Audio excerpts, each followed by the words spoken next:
Assalamualaikum Mas Wahyu. Waalaikumsalam Mas Yahya. Ini momennya pas hari raya kurban ya Mas. Tentu kurban sendiri kan ada sejarahnya, yaitu dari Nabi Ibrahim ya dulu.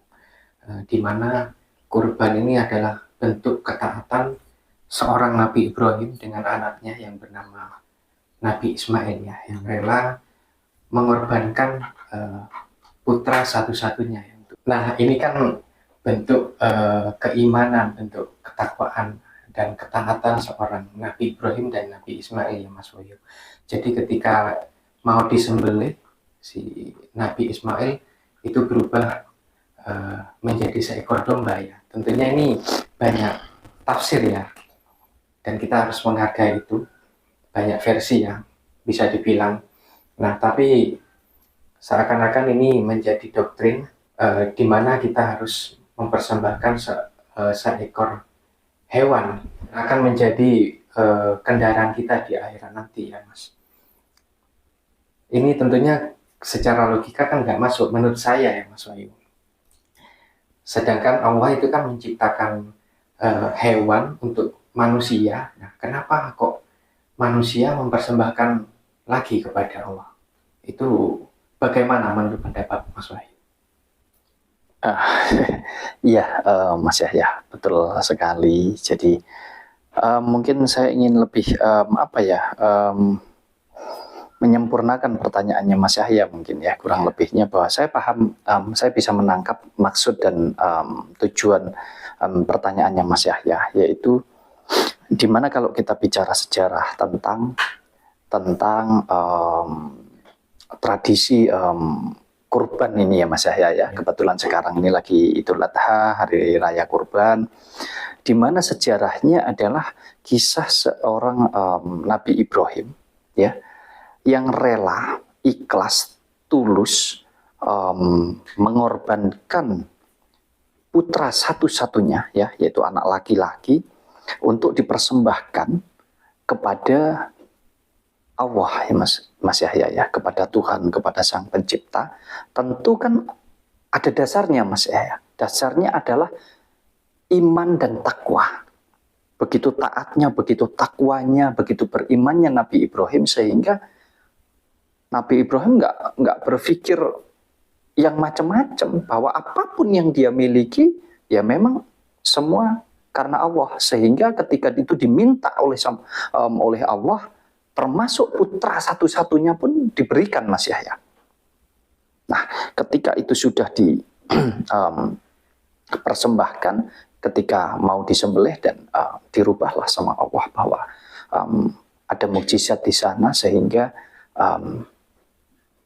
tidak lagi Nabi Ismail atau anaknya ini tadi yang disembelih, tetapi seekor domba laki-laki. Nah, iya, digantikan. Nah, kita bicara versi, bicara sejarah, biar yang membahas itu adalah para pakar Mas Yahya ya. Kita di sini sebagai orang-orang awam, kita ambil hikmah, ambil poinnya saja Mas Yahya ya. Kita tidak masuk ke ranah sana, karena yaitu tadi, setiap pakar, setiap ahli, setiap orang tentu berbeda-beda Mas Yahya sudut pandangnya. Tetapi ada yang mau saya garis bawahi di sini, bahwa ini murni adalah bentuk keimanan, ketakwaan kepada Sang Pencipta, sehingga tidak ada lagi yang perlu diragukan, tidak ada lagi yang perlu dikhawatirkan, begitu Mas Yahya. Kalau kata orang Jawa, legane ati nyowone wae dikekno, gitu loh Mas Yahya ya. Nah, kemudian apakah hal-hal seperti ini bisa juga terjadi di kehidupan kita? Tentu kalau Nabi Ibrahim saja bisa, kenapa kita tidak? Akan tetapi bicara tentang kualitas dan keimanan setiap orang kan ini berbeda-beda Mas Yahya ya, berbeda-beda sekali. Nah, kemudian ketika ini diteruskan ya sampai generasi kita sekarang ini ya, untuk kita harus yang mampu ya, untuk kita mengorbankan, karena tadi dari Nabi Ibrahim sudah dirubah menjadi seekor domba, kemudian sehingga sekarang tradisinya adalah kita harus untuk yang mampu ini menyembelih atau mengorbankan domba atau bahkan sapi Mas Yahya ya. Nah, tentu di sini sebetulnya yang banyak terjadi salah kaprah ya karena adanya doktrin-doktrin yang seolah-olah ini nanti akan menjadi persembahan kita kepada Allah. Kita mempersembahkan sapi itu tadi. Kita mempersembahkan domba itu tadi. Ada lagi bahwa ini akan menjadi kendaraan kita nanti di surga. Nah, ini yang saya kurang sependapat Mas ya. Kita tidak lagi masuk di dalam poin yang diajarkan oleh atau dicontohkan oleh Nabi Ibrahim kepada Allah. Tetapi kita jadi masuk di dalam tradisinya Mas ya. Bahwa kita harus mengorbankan domba, mengorbankan sapi, seolah-olah itu perwujudan persembahan kita, rasa syukur kita kepada Sang Pencipta, kemudian itu juga akan menjadi kendaraan kita di kehidupan kita berikutnya, yaitu di surga. Ya, ini yang menurut saya kurang tepat Mas ya. Karena buat saya teman-teman ya, dulur-dulur semuanya, ini pandangan Mas Wahyu secara pribadi, bukan untuk mengajari, bukan untuk apa-apa, enggak, tapi kita kan sharing saja ya. Bahwa poin yang harusnya kita tekankan sebagai doktrin kepada anak cucu kita sebetulnya adalah keimanannya Mas ya.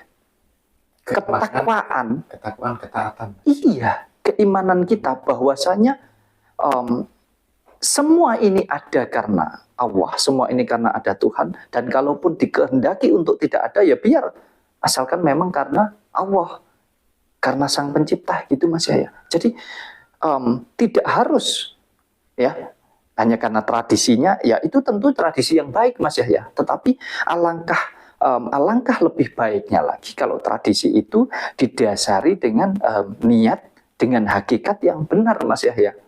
Ya, contoh saja, banyak orang-orang sekarang ini demi, ya Mas ya, saya tidak tahu cara berpikirnya, tapi demi seolah-olah sebuah kebaikan, ya, berkorban sapi, berkorban domba, dengan harapan nanti ini bisa menjadi kendaraan di surga tanpa menggunakan pikirannya, menggunakan hatinya untuk ditengok dulu, apakah kita secara pribadi ini sudah benar-benar mampu. Kemudian kita lihat keluarga kita, anak-anak kita, cucu kita. Karena banyak sekali kejadian Mas Yahya.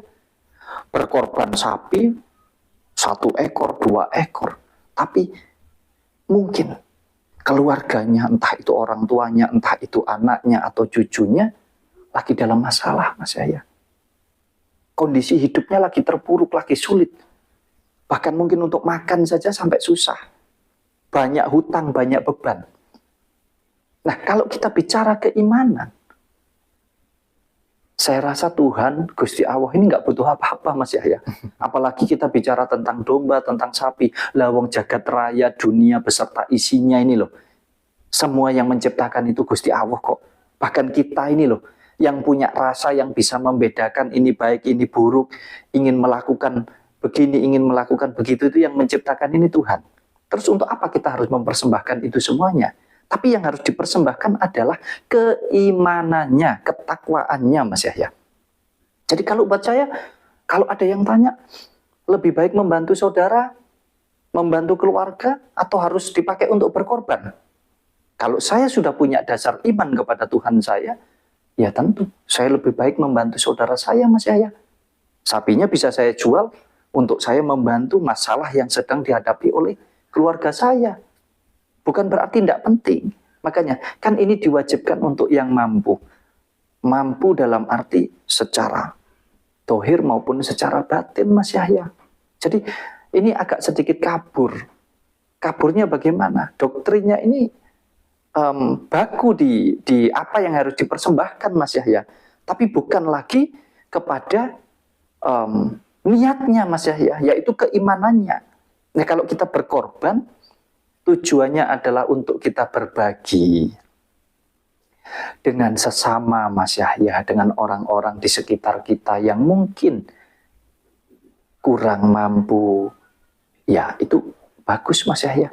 Kita jadi ikut, saudara-saudara kita yang mungkin sulit sekali untuk harus merasakan daging misalkan Mas Yahya. Kalau kita bicara makanan, dengan adanya hari raya kurban ini sebagai bentuk keimanan kita, rasa syukur kita, maka kita berikan sebagian daripada apa yang kita punya ini untuk kita berbagi kasih dengan saudara-saudara kita, monggo-monggo saja.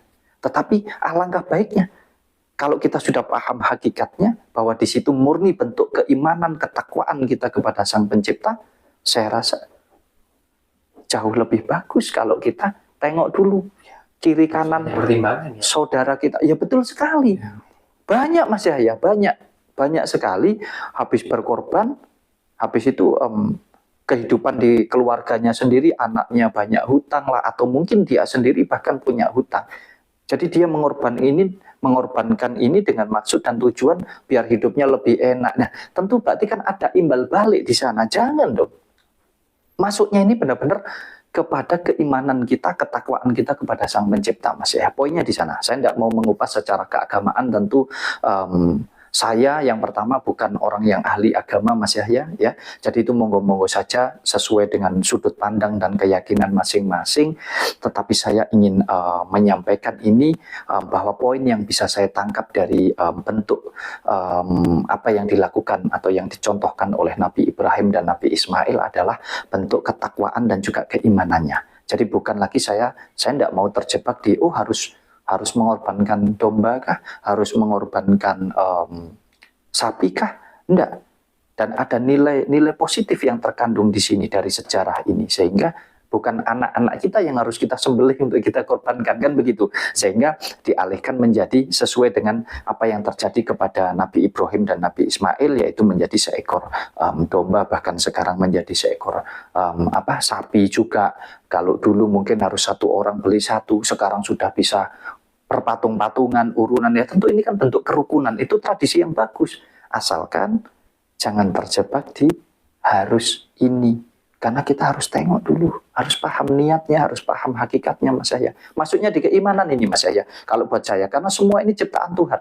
Untuk apa kita persembahkan kepada Tuhan? Tetapi yang kita persembahkan adalah keimanan kita, bahwa kita meyakini semua ini adalah milik daripada Sang Pencipta, semua ini adalah kehendak daripada Sang Pencipta, gitu loh Mas Yahya. Nah, lebih ke nilai sosialnya, saya lebih senang ke ya kita berbagi bersama saudara, bersama keluarga, tetangga, sahabat, semuanya Mas Yahya. Karena kita merasa, oh ya aku sudah cukup, aku sudah mampu, aku bersyukur sebagai bentuk syukurku, imanku kepada Tuhan, aku persembahkan apa yang aku punya. Ya kalau kita punyanya mungkin Mas Yahya nggak harus nunggu Idul Adha, nggak harus nunggu hari raya kurban. Mas Yahya punya domba, punya sapi, memang ingin berbagi, ya sudah disembelih aja, dibagi-bagikan. Dengan catatan, kita sendiri sudah cukup. Saudara kita, orang tua kita, anak-anak kita, cucu kita, memang tidak lagi dalam masalah, dan memang benar-benar cukup gitu loh Mas Yahya. Baru kita melakukan itu. Jadi ya ini sedikit singkat saja ya Mas Yahya ya. Jadi Mas Wahyu tidak bisa yang menjelaskan terlalu ini. Poinnya adalah ini bentuk keimanan dan ketakwaan saja, sehingga ya harapan saya teman-teman, dulur-dulur semuanya bisa menilai dari sudut pandang yang luas, biar enggak membuat kita ini jadi Mas Yahya, jadi saling mengandalkan adu argumen masing-masing ya. Iya, dan juga karena gengsinya kita melakukan kurban dan lain sebagainya. Ya jangan, sekali lagi Gusti Allah nggak butuh apa-apa Mas Yahya. Gusti Allah itu butuh keimanan kita saja. Nah kalau butuh keimanan, mau menyembelih ayam, mau menyembelih apapun yang kita punya, sejauh kita ikhlas dan dirasa memang manfaatnya jauh lebih besar, ya monggo-monggo saja Mas Yahya. Itu sih kalau dari saya Mas Yahya.